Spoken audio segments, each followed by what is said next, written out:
해질 때 아브람에게 깊은 잠이 임하고 큰 흑암과 두려움이 그에게 임하였더니 여호와께서 아브람에게 이르시되 너는 반드시 알라. 내 자손이 이방에서 계기되어 그들을 섬기겠고 그들은 400년 동안 내 자손을 괴롭히리니 그들이 섬기는 나라를 내가 징벌할지며 그 후에 내 자손이 큰 재물을 이끌고 나오리라.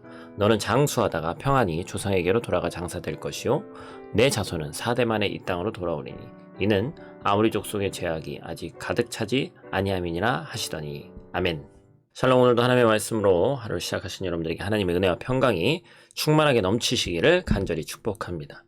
하나님께서 아브람과 언약을 맺기로 하셨습니다. 언약의 핵심은 무엇이죠?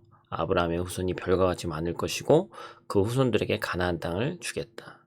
그리고 이제 그 증표로 당시의 근동 지방의 언약 방식에 맞춰서 하나님과 아브라함이 언약을 맺고 계신 것이죠. 12절 말씀에 보니까 큰 흑암과 두려움이 그에게 임했어요.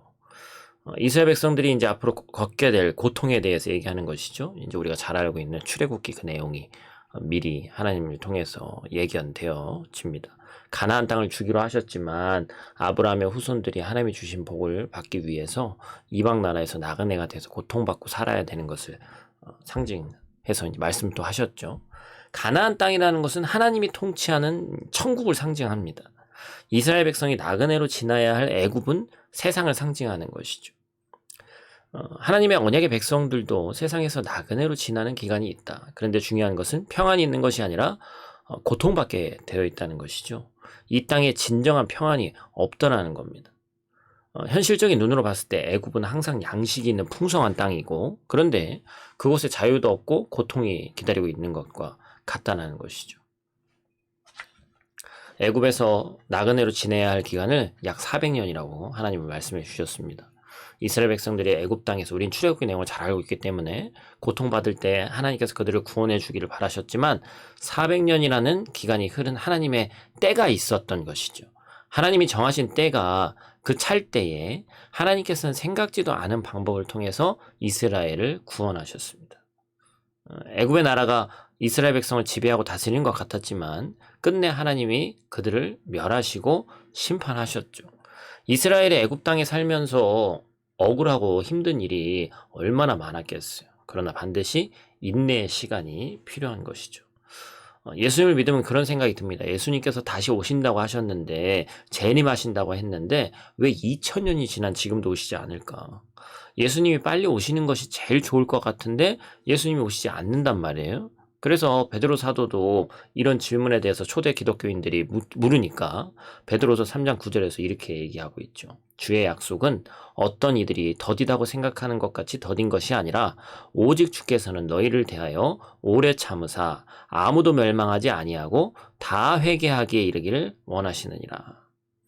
어떤 이유인지 아시겠죠? 하나님께서 주님이 이제 다시 오시는 그 이유에 대해서 왜 늦어지는지 거기에 대해서 잘 설명하고 있는 말씀입니다. 오래 참으사 모든 사람이 회개에 이르기를 원하고 계시기 때문이라는 것이죠.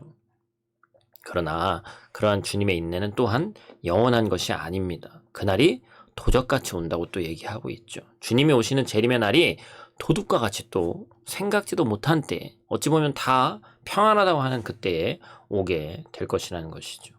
하나님께서는 하나님의 약속에 대한 성취의 증거로 이제 뒷부분에 보면 횃불 언약이라는 걸 세우셨습니다. 고대 근동에서 이제 맺어지는 그런 언약인데 그 언약을 하나님께서 맺으시고 하나님이 아브라함과의 언약을 계속해서 기억하시면서 후대에 이스라엘 백성의 어리석음과 연약함에도 불구하고 이 언약 때문에 가나안 땅까지 그들을 인도해 주셨죠. 마찬가지로 예수님의 십자가를 통한 새 언약의 백성이 된 우리 역시 예수님과 하나님이 맺으신 그 언약의 기초에서 우리를 저 영원한 천국으로 인도해 가시는 거예요.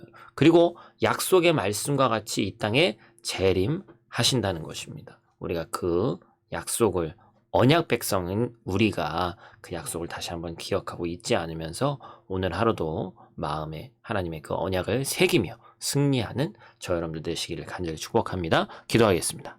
하나님, 주님의 재림이 분명함에도 불구하고 또한 심판 또한 마지막 때가 있음에도 불구하고 우리는 여전히 이 땅에서 살아가야 합니다. 이 땅에서 때로는 억울한 일을 당하기도 하고 고난도 당하고 좌절하지만 낙심하지 않을 수 있도록 하나님 우리를 붙들어 주시옵소서. 주님이 다시 오실 그날까지 우리는 인내하길 원하오니 또한 우리 삶에 있는 고난과 역경과 질병이 영원한 것이 아니라는 사실을 기억하고 승리하는 삶 살 수 있도록 하나님 도와주시옵소서. 그것을 믿음으로 바라보고 믿음의 선조들과 같이 끝까지 믿음으로 승리하길 원하오니 하나님 붙들어 주시옵소서. 오늘 하루도 눈동자같이 지킬 줄 믿사오며 예수님 귀하신 이름으로 기도드립니다. 아멘.